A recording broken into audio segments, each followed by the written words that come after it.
के राज्य आंध्र प्रदेश का तिरुपति बालाजी मंदिर, जिसे दुनिया का सबसे अमीर मंदिर माना जाता है। इस मंदिर में हर महीने 300 से 400 करोड़ रुपए का दान आता है और इस मंदिर की कुल संपत्ति 2.5 लाख करोड़ रुपए है, जो दुनिया के कई देशों के बजट से भी कहीं ज्यादा है। मंदिर के पास 11 टन से अधिक सोना जमा है, जिसमें 1000 किलोग्राम का स्वर्ण मुकुट, 2.5 टन का सोने का कवच और हजारों सोने के आभूषण शामिल हैं। लेकिन इतना ज्यादा संपत्ति होने के बावजूद क्यों यहाँ के भगवान वेंकटेश्वर को कर्ज में डूबा हुआ माना जाता है? यह मंदिर भारत का ऐसा मंदिर है जो अपने अनसुलझे और चौंकाने वाले रहस्यों के लिए प्रसिद्ध है। यहाँ ऐसे ऐसे चमत्कार होते हैं जो विज्ञान और मानव सोच से परे हैं। यह मंदिर भगवान विष्णु के एक अवतार वेंकटेश्वर को समर्पित है और कहा जाता है कि यहाँ जो मूर्ति है वह खुद से प्रकट हुई है। इस मूर्ति के रहस्य भी चौंकाने वाले हैं। मंदिर के गर्भगृह में हमेशा पंखा चलता रहता है, जिस कारण यहाँ का तापमान हमेशा 20 डिग्री सेल्सियस ही होता है। इसके बावजूद वेंकटेश्वर भगवान की मूर्ति से हमेशा पसीना बहता रहता है, जिसे पुजारी थोड़ी थोड़ी देर में पोंछते रहते हैं। और साथ ही जब इस मूर्ति को चंदन के लेप से नहलाया जाता है तो इसकी छाती पर माता लक्ष्मी की आकृति दिखती है। तो क्या है इसकी असली सच्चाई? क्यों यह मूर्ति इतनी चमत्कारी है? एक और चौंकाने वाली बात तो यह है कि मूर्ति का पिछला हिस्सा देखने की सख्त मनाही है। माना जाता है कि इसके पीछे से गुप्त सुरंगें हैं। 1937 में एक युवा पुजारी रामानुजाचार्य इस मूर्ति के पीछे गए और वहां उन्होंने जो देखा वह हैरान करने वाला था। आखिर उन्होंने ऐसा क्या देखा? इस मंदिर में मिलने वाले प्रसाद के पीछे भी एक बड़ी और रहस्यमयी कहानी छुपी हुई है। यहाँ हर दिन 3 लाख से 5 लाख लड्डू बनते हैं और सारे लड्डू का स्वाद और वजन एक समान होता है। परंतु उससे भी ज्यादा चौंकाने वाली बात तो यह है कि इस मंदिर में इस्तेमाल होने वाली सारी चीजें एक रहस्यमयी गांव से आती हैं, जो कि इस मंदिर से 23 किलोमीटर दूर है। लेकिन आज तक इस गांव में कोई नहीं जा पाया। आखिर इसके पीछे क्या रहस्य है?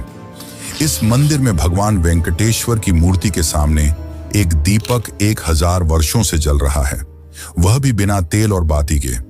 आखिर यह कैसे संभव है और किसने इस दीपक को जलाया? आगे जब मैं इस दीपक की सच्चाई बताऊंगा तो आप भी हैरान रह जाएंगे। अगर आप इस मंदिर में जाएंगे तो आपको एक प्रथा देखने को मिलेगी, वह है केश दान करने की। इस मंदिर में हर दिन हजारों श्रद्धालु अपने केश दान करते हैं, पर आखिर ऐसा क्यों? और चौंकाने वाली बात तो यह है कि वेंकटेश्वर भगवान की मूर्ति में लगा हुआ बाल असली है और कई हजार साल पुराना है।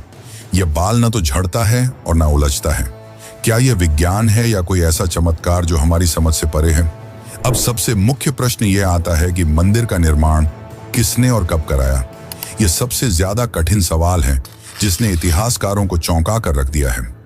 1987 में जब ASI यानी कि आर्कियोलॉजिकल सर्वे ऑफ इंडिया के इतिहासकारों ने इस मंदिर की उम्र पता करने के लिए कार्बन डेटिंग की, तो अचानक उनके सारे उपकरणों ने काम करना बंद कर दिया। तो क्या यह मंदिर अपने रहस्यों को सुरक्षित रखने के लिए खुद को बचाता है? इस मंदिर में की गई भविष्यवाणियां भी चौंकाने वाली हैं, जो आज सच हो रही हैं। माना जाता है कि मंदिर की कई ऐसी सच्चाइयां हैं जिन्हें आम लोगों से छिपाया जा रहा है। 2020 में नासा के प्रोजेक्ट गरुड़ के तहत तिरुपति पहाड़ियों का अध्ययन किया गया और इस विश्लेषण में उन्होंने जो पाया उसने नासा के वैज्ञानिकों को भी हैरान कर दिया। लेकिन इस रिपोर्ट को प्रकाशित करने से पहले ही बंद कर दिया गया। आखिर ऐसा क्या था उस रिपोर्ट में साल 2035 को लेकर जिसने सबको चौंका दिया? इस मंदिर के पास 11 टन से अधिक सोना है और वेंकटेश्वर भगवान की मूर्ति को पहनाया गया मुकुट ही 1000 किलोग्राम का है। लेकिन रहस्यमयी है इस मुकुट में लगी कृष्ण मणि, जो कि कोहिनूर से भी कहीं ज्यादा महंगी है। आखिर क्या है इस मणि की सच्चाई? क्या यह वही मणि है जिसका जिक्र विष्णु पुराण में कौस्तुभ मणि के रूप में किया गया है? ऐसे न जाने और भी कितने रहस्य हैं जो आपके कल्पना से कहीं परे हैं। लेकिन आज की इस डॉक्यूमेंट्री में हम आपको उन सारे रहस्यों की सच्चाई बताने वाले हैं जो कि आपको न ही किसी किताब में मिलेगी और न ही इंटरनेट पर। इस डॉक्यूमेंट्री में हम उतरेंगे इतिहास के उन अंधेरे कुओं में जिसका रहस्य आप सबसे छिपाया गया है। लेकिन उससे पहले अगर चैनल पर नए हैं तो वीडियो को लाइक करके चैनल को सब्सक्राइब जरूर कर लें। यह आपके लिए तो फ्री है, पर इससे हमारी काफी मदद हो जाती है। तो चलिए अब चलते हैं तिरुपति बालाजी की रहस्यमयी यात्रा पर। बोलिए जय तिरुपति बालाजी।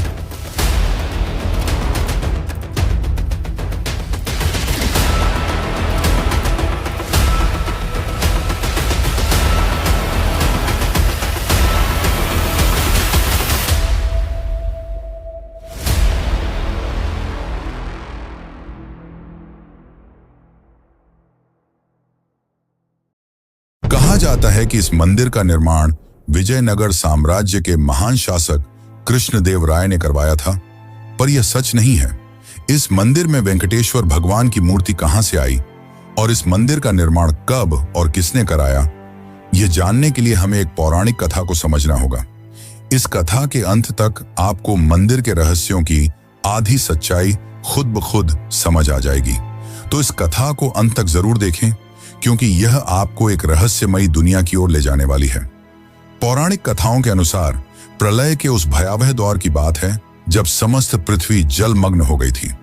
पौराणिक ग्रंथों में वर्णित है कि पवन देव ने अपने उग्र रूप में इतनी प्रचंड गति से उड़ान भरी कि आकाश के बादल फट पड़े और ऐसा वर्षा का प्रकोप शुरू हुआ जिसने धरती को पूरी तरह जल में डुबो दिया। ऐसे में समस्त सृष्टि को संकट से उबारने के लिए भगवान विष्णु ने आदि वराह का अवतार धारण किया। उस दिव्य वराह ने अपने विशाल दांतों से संपूर्ण पृथ्वी को जल के गर्भ से बाहर निकाला और उसे पुनः स्थापित किया। इसके बाद सृष्टि पर पुनः जीवन का निर्माण करने के लिए ब्रह्मा जी ने विष्णु जी से अनुरोध किया कि वे यहीं रुकें, जिसके बाद विष्णु ने अपने वराह रूप को परिवर्तित कर एक नया दिव्य स्वरूप धारण किया। 4 भुजाओं वाला एक तेजस्वी स्वरूप जो साक्षात भगवान विष्णु का ही रूप था। इस स्वरूप में वे भूदेवी के साथ तिरुमला की पहाड़ियों पर निवास करने लगे। यहां उन्होंने मानव जाति को ध्यान योग और कर्म योग का ज्ञान देना शुरू किया। समय बीतता गया और कलयुग का आगमन हुआ। तब विष्णु इस लोक को छोड़ अपने बैकुंठ धाम वापस लौट गए, जिससे ब्रह्मा जी काफी चिंतित हो गए और उन्होंने नारद से अनुरोध किया कि वे श्री हरि विष्णु को वापस पृथ्वी पर लाएं। इसके बाद नारद जी गंगा किनारे पहुंचे। वहां उन्होंने देखा कि कुछ साधु गण एक गंभीर विषय पर चर्चा कर रहे थे। वे यह निर्णय नहीं कर पा रहे थे कि उनके यज्ञों का फल किस देवता को अर्पित किया जाए। तब नारद मुनि के सुझाव पर महर्षि भृगु ने त्रिदेव की परीक्षा लेने का निश्चय किया। सबसे पहले वे ब्रह्मा के पास गए, पर उस समय ब्रह्मा अपनी सृष्टि के निर्माण कार्य में व्यस्त थे, जिससे महर्षि काफी क्रोधित हुए और वहां से चले गए। जिसके पश्चात महर्षि शिव जी के पास पहुंचे। भगवान शिव ने जैसे ही महर्षि भृगु को देखा, वे प्रसन्न होकर उनका आलिंगन करने के लिए आगे बढ़े, किंतु भृगु ने उनके आलिंगन को स्वीकार करने से इनकार कर दिया और कहा, हे महादेव, आपने सदैव ही धर्म और वेदों की मर्यादाओं का उल्लंघन किया है। आप दुष्ट राक्षसों और असुरों को ऐसे वरदान देते हैं जिससे संपूर्ण सृष्टि को संकटों का सामना करना पड़ता है। इसीलिए मैं आपका आलिंगन स्वीकार नहीं कर सकता। ये सुनकर शिव क्रोधित हो उठे, किंतु माता पार्वती ने उन्हें शांत कर दिया। अंत में महर्षि भृगु बैकुंठ पहुंचे, जहां भगवान विष्णु शयन कर रहे थे और देवी लक्ष्मी उनके चरण दबा रही थीं। भृगु ने क्रोध में आकर भगवान विष्णु की छाती पर जोरदार लात मारी, किंतु विष्णु ने शांत भाव से उठकर न केवल महर्षि से क्षमा मांगी, बल्कि उनके चरण दबाने लगे और पूछा, महर्षि, आपके कोमल चरणों को मेरे कठोर हृदय से चोट तो नहीं लगी? भगवान विष्णु की इस अद्भुत विनम्रता और सहनशीलता को देखकर महर्षि भृगु अत्यंत प्रसन्न हुए और उन्होंने घोषणा की कि अब से सभी यज्ञों का फल केवल भगवान विष्णु को ही प्राप्त होगा। इस घटना के बाद श्री हरि विष्णु ने तो भृगु को क्षमा कर दिया, पर इस अपमान से माता लक्ष्मी काफी क्रोधित हो उठी। उन्हें अपने पति का यह अपमान सहन नहीं हुआ और उन्होंने भगवान विष्णु से भृगु ऋषि को श्राप देने के लिए कहा, परंतु विष्णु तो धैर्य और क्षमा के सागर थे, इसलिए उन्होंने ऐसा नहीं किया। इसके परिणाम स्वरूप माता लक्ष्मी ने बैकुंठ लोक का त्याग कर दिया और तपस्या करने धरती लोक पर आ गईं। वे कोल्हापुर नामक स्थान पर ध्यान करने लगी। इस बात से विष्णु जी अत्यंत दुखी हो गए। उन्हें बैकुंठ में सूनापन महसूस होने लगा। इसके पश्चात उन्होंने भी बैकुंठ को छोड़ दिया और धरती पर माता लक्ष्मी की खोज में निकल पड़े। वे घने जंगलों में भटकते, नदियों के तट पर बैठकर रोते, पर्वतों की चोटियों से पुकारते, किंतु लक्ष्मी का कहीं पता नहीं चला। थक हार कर वे वेंकटेश्वर पर्वत में एक वृक्ष के नीचे स्थित विशाल चींटी की बांबी के आश्रय में विश्राम करने लगे। उनकी यह दशा शिव और ब्रह्मा से देखी नहीं गई और उन्होंने उनकी सहायता करने का निश्चय किया। इसके बाद शिव जी और ब्रह्मा जी ने गाय और बछड़े का रूप धारण किया और माता लक्ष्मी के पास पहुंचे। माता लक्ष्मी ने उन दोनों को उस समय के शासक चोल राजा को सौंप दिया। राजा ने उन्हें अपने महल की पशुशाला में रखवा दिया और उनकी जिम्मेदारी एक चरवाहे को सौंप दी। कुछ दिनों तक दूध देने के बाद एक दिन वह गाय अचानक दूध देना बंद कर देती है। इसके बाद एक रहस्यमय घटना घटने लगती है। गाय रोजाना कुछ समय के लिए गायब हो जाती और लौटते समय उसका थन खाली मिलता। चरवाहा हैरान था। एक दिन उसने गाय का पीछा किया तो देखा कि वह तिरुमला की एक पहाड़ी पर स्थित विशाल चींटी की बांबी के पास जाकर अपना संपूर्ण दूध उसके अंदर उड़ेल देती है। जब उसने ध्यान से देखा तो आश्चर्यचकित रह गया। उस बांबी के भीतर स्वयं भगवान विष्णु विराजमान थे, जो उस दूध को पीकर अपनी भूख मिटा रहे थे। क्रोध में आकर चरवाहे ने गाय की ओर कुल्हाड़ी फेंकी। तभी एक चमत्कार हुआ। विष्णु तुरंत प्रकट हो गए और गाय को बचाने के प्रयास में कुल्हाड़ी उनके माथे पर जा लगी। तब श्री हरि विष्णु ने क्रोध में आकर उस चरवाहे को वहीं पर मृत्युदंड दिया। जब यह बात राजा को पता चली तो वे तुरंत वहां पहुंचे। तब विष्णु ने क्रोध में कहा, सेवक के पाप में उसके स्वामी की भी बराबर की हिस्सेदारी होती है। इस कारण मैं तुम्हें श्राप देता हूं कि तुम अपना बचा हुआ जीवन राक्षस की भांति व्यतीत करोगे। इस श्राप को सुनकर राजा अत्यंत भयभीत हो गए और उन्होंने विष्णु जी से क्षमा याचना की। तब विष्णु जी का क्रोध शांत हुआ और उन्होंने राजा को वरदान देते हुए कहा, हे राजन, तुम्हारा अगला जन्म आकाश राजा के रूप में होगा। तुम्हारी एक पुत्री होगी जिसका नाम पद्मावती होगा और उसका विवाह मेरे वेंकटेश्वर स्वरूप से होगा। फिर राजा चोल का आकाश राजा के रूप में पुनर्जन्म हुआ और उनके घर पद्मावती नाम की एक सुंदर कन्या का जन्म हुआ। और उसी वक्त भगवान विष्णु ने भी वकुला नामक साध्वी के घर श्रीनिवास रूप में जन्म लिया, जो कि गरीब परिवार से आते थे। अब धीरे धीरे दोनों की उम्र बढ़ने लगी और देखते ही देखते वे शादी के लायक हो गए। एक दिन पद्मावती अपने कुछ सखियों के साथ वन में घूम रही थी। उसी वक्त अचानक एक गुस्से से तिलमिलाया जंगली हाथी बड़ी ही तेजी से उनकी ओर बढ़ा। वे काफी डर गईं, लेकिन तभी वहां श्रीनिवास आ पहुंचे और उसकी रक्षा की। इससे पद्मावती काफी प्रभावित हुई और दोनों ने एक ही नजर में एक दूसरे को पसंद कर लिया। ये बात पद्मावती ने अपने पिता आकाश राजा को बताई। शुरू में तो उन्होंने साफ मना कर दिया, क्योंकि श्रीनिवास काफी निर्धन परिवार से थे। पर रात में राजा आकाश के सपने में भगवान विष्णु आए और उन्हें अपने वरदान के बारे में बताया, जिसके पश्चात राजा आकाश श्रीनिवास और पद्मावती के विवाह के लिए मान गए। लेकिन जब दोनों का विवाह हुआ तब एक शर्त रखी गई कि वर पक्ष को वधु पक्ष को कुछ धनराशि देनी होगी। परंतु श्रीनिवास तो काफी गरीब परिवार से थे, जिस कारण उन्होंने धन के स्वामी कुबेर से कुछ धन उधार लिया और उन्होंने कुबेर से यह वादा किया कि वह यह धन कलयुग के अंत तक चुका देंगे।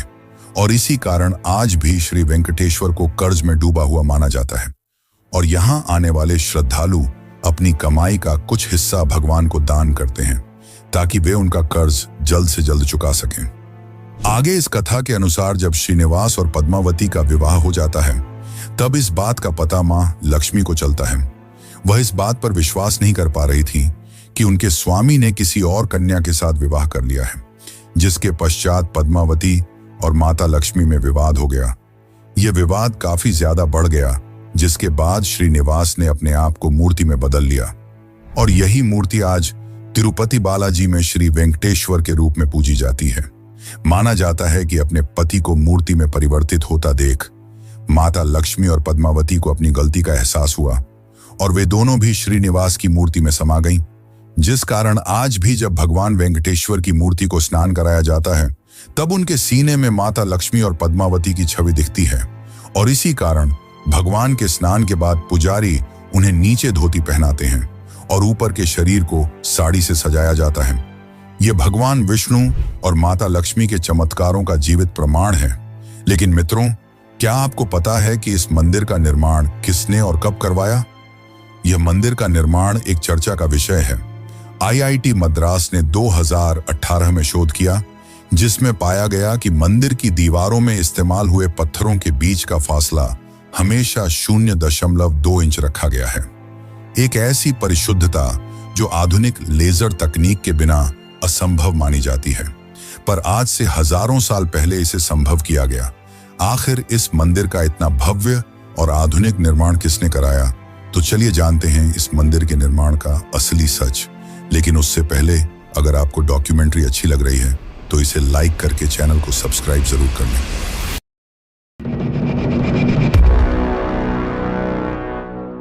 दोस्तों, आपने यह तो जान लिया कि यह मूर्ति यहां कैसे आई।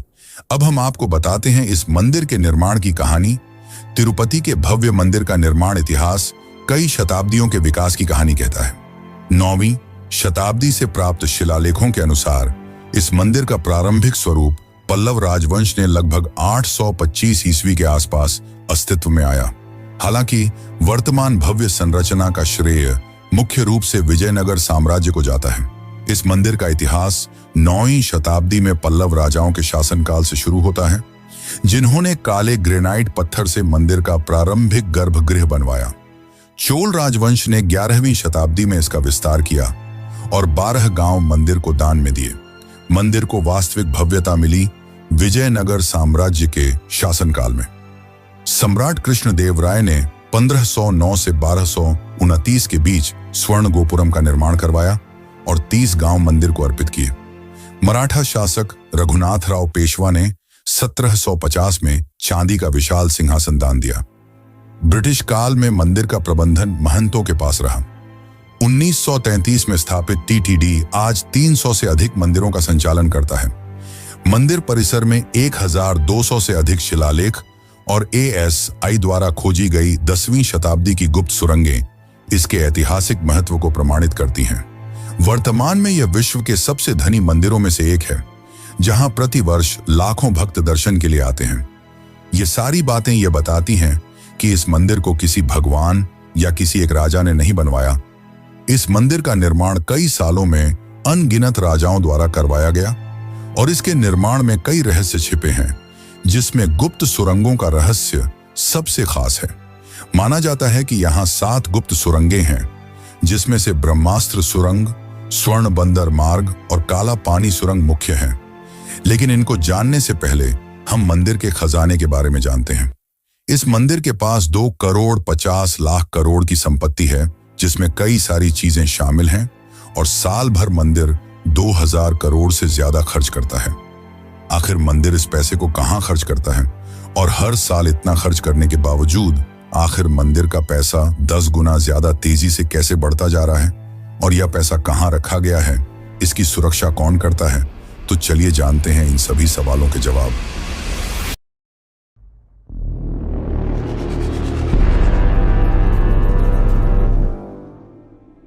मंदिर की मासिक आय लगभग 300 से 400 करोड़ है, जबकि इसकी सालाना कमाई 5000 करोड़ से ऊपर पहुंच जाती है।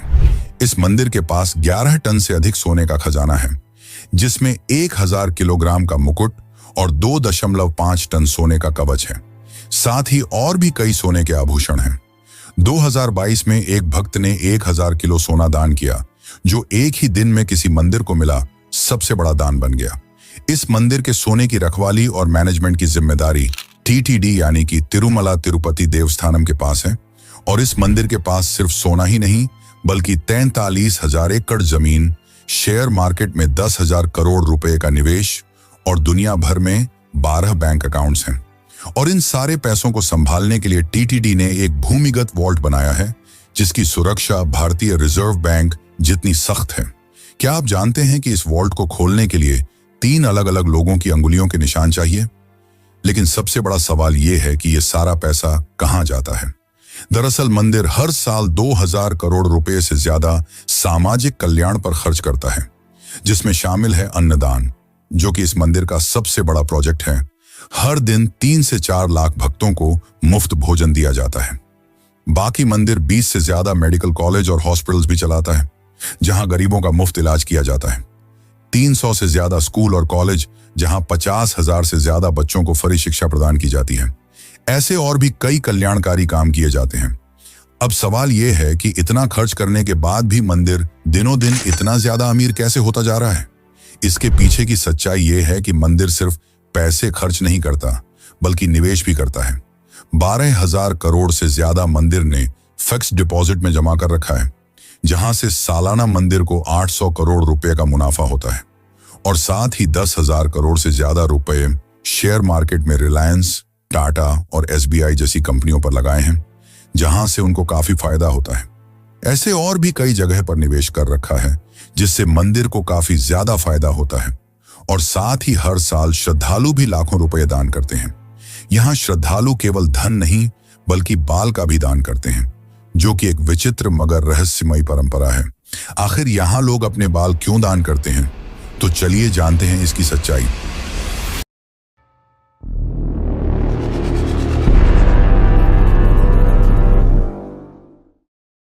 पौराणिक कथाओं के अनुसार जब उस चरवाहे ने भगवान विष्णु के सर पर कुल्हाड़ी मारी, जिससे उनके माथे में गहरी चोट आई और उनके बाल भी कट गए, और जब गंधर्व राजकुमारी नीला देवी ने यह देखा, तो उन्होंने बिना कुछ सोचे समझे अपने लंबे खूबसूरत बाल काटकर विष्णु जी के सर पर जोड़ दिए।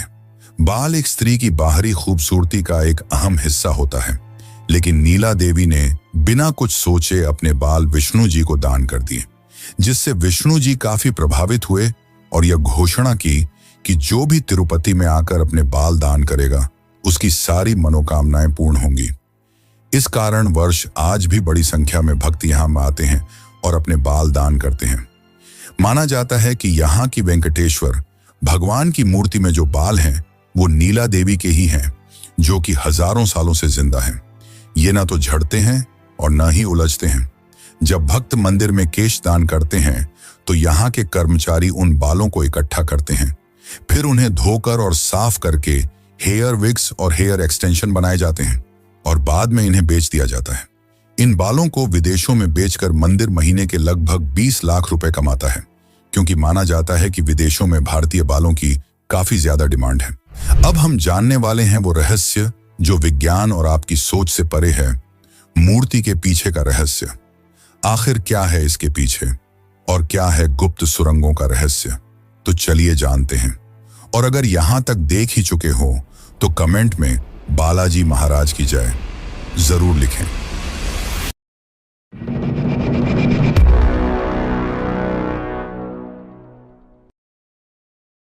साल 1937 की वो भयावह रात, जब एक युवा पुजारी रामानुजाचार्य ने जिज्ञासावश मूर्ति के पीछे झांकने की कोशिश की।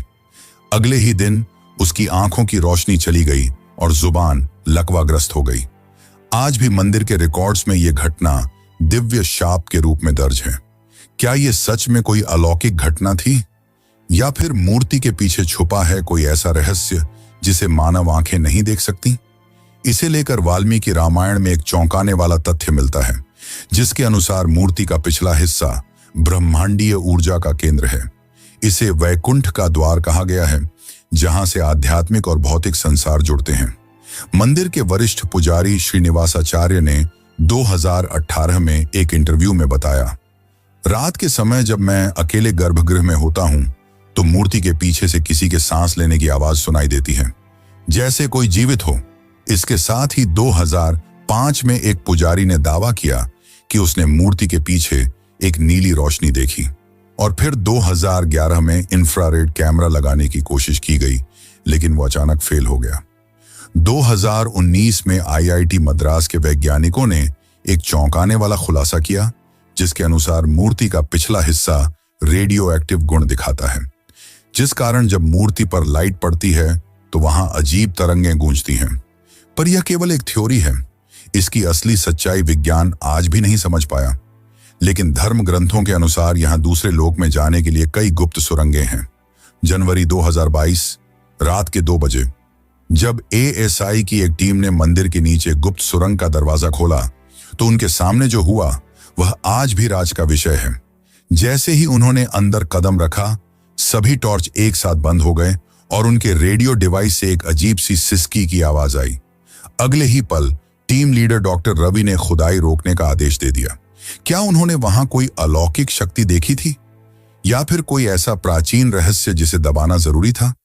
धर्मशास्त्रों के अनुसार यहां 7 सुरंगें हैं, जिसमें से 3 मुख्य हैं। पहली, ब्रह्मास्त्र सुरंग। माना जाता है कि इस सुरंग के अंत में एक ऐसा शक्तिशाली अस्त्र है जिसे इस्तेमाल करने वाला सबसे ज्यादा शक्तिशाली बन जाएगा। 1993 में ब्रिटिश इंजीनियरों ने इसे खोजने की कोशिश भी की थी, लेकिन उस खोज के दौरान 5 इंजीनियर रहस्यमयी रूप से गायब हो गए, जिसके बाद उन्होंने यह खोज रोक दी। दूसरी सुरंग है स्वर्ण बंदर मार्ग।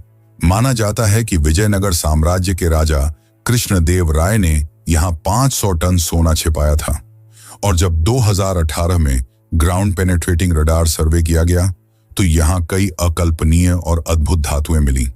अब तीसरी सुरंग, जिसे काला पानी सुरंग कहा जाता है, इसके अंदर एक अज्ञात काले पानी जैसा तरल पदार्थ भरा हुआ है, जिसकी 2001 में सैंपल लिया गया, और जब लैब टेक्नीशियन ने इसकी जांच करने की कोशिश की तो उनकी आंखों की रोशनी चली गई। आखिर ऐसा कैसे हुआ? तिरुपति बालाजी की रहस्यमयी कहानियां यहीं समाप्त नहीं होती। असली चौंकाने वाला रहस्य तो भगवान की मूर्ति से निरंतर बहने वाला पसीना है। मंदिर परिसर में पंखे लगातार चलते रहते हैं, क्योंकि बालाजी की मूर्ति से निरंतर गर्मी निकलती रहती है। इसी कारण मूर्ति हमेशा पसीने से तर रहती है। पुजारी नियमित रूप से मूर्ति को कपड़े से पोंछते रहते हैं, परंतु कुछ ही देर में मूर्ति फिर से पसीने से भीग जाती है।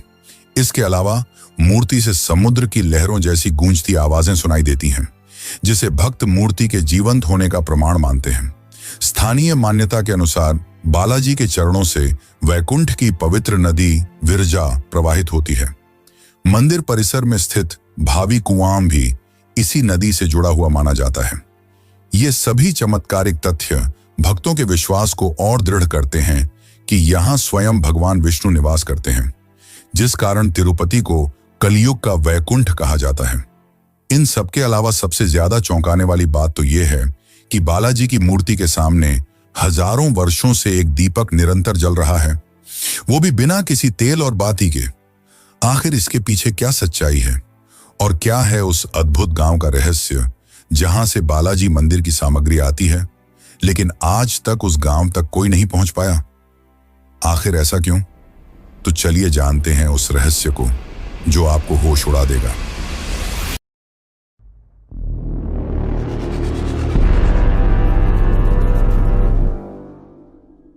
1000 साल से जल रही वो लौ जिसने वैज्ञानिकों को हैरान कर दिया है। आज से 1000 वर्ष पूर्व जब राजा कृष्णदेव राय ने पहली बार इस दीपक को जलवाया था, तब से आज तक यह एक पल के लिए भी नहीं बुझा। यह कोई मिथक नहीं, बल्कि टीटीडी के ऐतिहासिक रिकॉर्ड्स में दर्ज सच्चाई है। लेकिन सबसे चौंकाने वाला सवाल यह है, आखिर यह दीपक बिना तेल और बाती के कैसे जलता है? 2017 में डीआरडीओ की एक टीम ने इसकी रिसर्च की तो पाया कि यह दीपक एक अमृत तुल्य नामक तेल से जलता है, जो हिमालय की जड़ी बूटी से बनाया जाता है, और इसकी बाती देवदार वृक्ष की छाल से बनी है, जो हजारों वर्षों तक नहीं जलती बल्कि धीरे धीरे रूपांतरित होती है। साथ ही वैज्ञानिकों ने बताया कि गर्भगृह की वेंटिलेशन सिस्टम इतनी परफेक्ट है कि हवा का प्रवाह दीपक को हमेशा जलाए रखता है। क्या यह भगवान की लीला है या फिर प्राचीन भारत की कोई दिव्य तकनीक जिसे आज भुला दिया गया है? कहा जाता है कि इस मंदिर में चढ़ने वाली हर एक चीज, चाहे वह दूध हो, फूल हो या कुछ और, वह मंदिर से 23 किलोमीटर दूर स्थित एक गांव से आती है। लेकिन ना तो आज तक किसी ने इस गांव का नाम सुना है और ना ही इसे कोई ढूंढ पाया है। इस गांव को खोजने का प्रयास बहुत से लोगों ने किया है, लेकिन यह आज तक एक रहस्य ही बना हुआ है। इस मंदिर से जुड़ी कई खतरनाक भविष्यवाणियां हैं जिन्हें नासा ने भी सच माना है। तो आखिर वह भयावह भविष्यवाणी क्या है जिसने नासा को भी चौंका कर रख दिया? लेकिन उससे पहले हम यहां बनने वाले प्रसाद की बात करते हैं, जो आज भी चर्चा का विषय है कि कैसे सभी लड्डुओं का वजन और स्वाद एक जैसा होता है।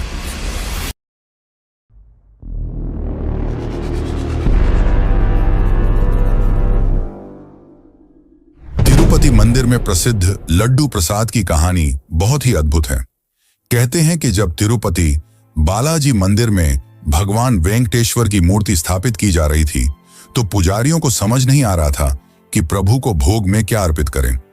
उसी समय एक बूढ़ी मां लड्डू का थाल लेकर आई और कहा कि यह लड्डू की थाली प्रथम नैवेद्य के रूप में स्वीकार करें।